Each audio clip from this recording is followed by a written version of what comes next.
You'll require a size 2 Phillips screwdriver for this job.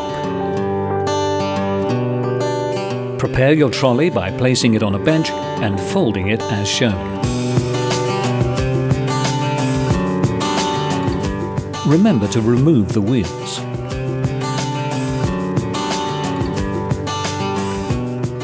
Locate the motor connection cable and turn the fitting anti-clockwise to loosen. Pull the two halves apart. Repeat this step for the wiring loom cable.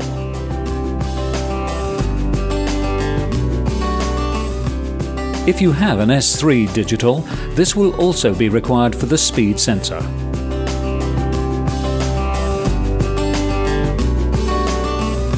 Remove the 6 screws, securing the battery cable and controller box in place.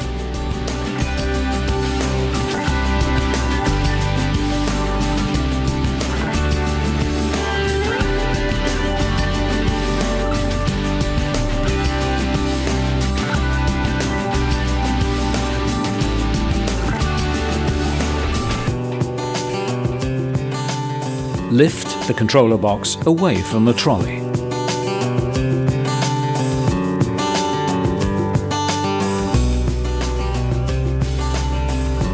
Position the new controller box and secure with the 6 screws.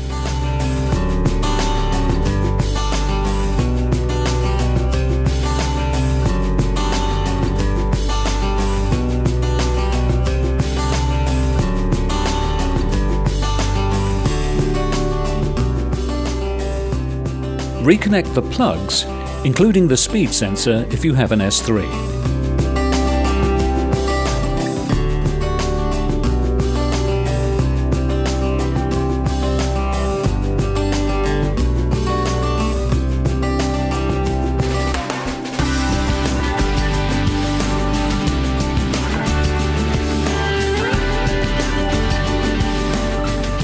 Tuck the plugs away and clip into place.